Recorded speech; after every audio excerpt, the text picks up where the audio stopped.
moi, en grandissant, j'avais mon père qui m'a toujours dit « ton premier échec, c'est de ne pas essayer ». Selon la table régionale de l'éducation de la Mauricie, un élève sur 5 décrochait de l'école secondaire en 2022 dans la région, alors que la moyenne québécoise s'y situe à un élève sur 6. Vous savez, je pense qu'il ne faut pas se laisser décourager par une statistique. D'ailleurs, c'est ça la persévérance, c'est quand c'est difficile et qu'on vit des enjeux. Alors, il faut continuer de travailler. Puis je suis très fière du niveau de mobilisation qu'on a ici, du milieu communautaire, du milieu municipal.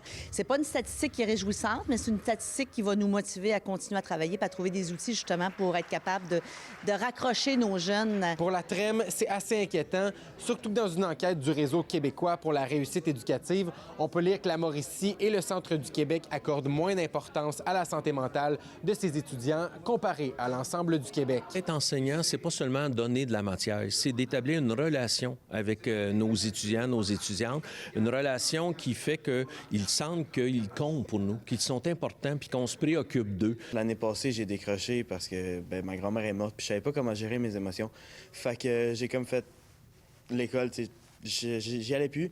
Puis là, j'ai comme trouvé quelque chose qui m'a motivé à y aller. Puis là, j'ai persévéré. Puis là, je suis retourné à l'école cette année. Notre passé industriel est quand même assez présent. Fait que ça se peut qu'on ait une culture de l'école ou de l'éducation qui est peut-être moins grande que dans d'autres régions. Fait qu'il faut continuer à pousser comme quoi l'éducation, c'est ultra important. Minimalement, le diplôme de secondaire 5. Puis après ça, c'est sûr qu'on essaie de les pousser peut-être un peu plus vers les DEP, collégiales, études supérieures, etc. Le niveau de scolarité de la population de la Mauricie reste plus bas que sur l'ensemble du territoire québécois. On peut le voir sur ce tableau qui montre le diplôme le plus élevé de la population entre 25 et 64 ans en 2021.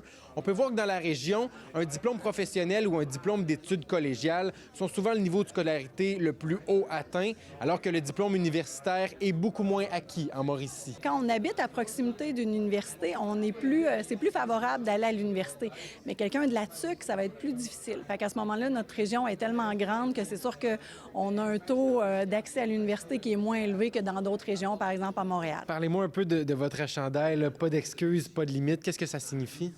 Pas d'excuses, pas de limites, c'est notre mantra, c'est qu'est-ce qu'on veut encourager le monde, spécifiquement les jeunes, pour vivre leur vie sans limite, dans l'idée que tout est possible si on apprend à faire les choses dans notre façon.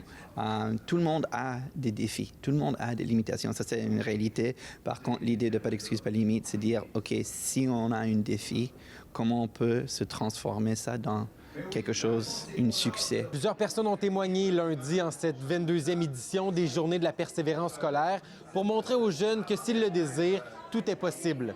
À Yamachiche, Maxime Dany pour Nouveau Info.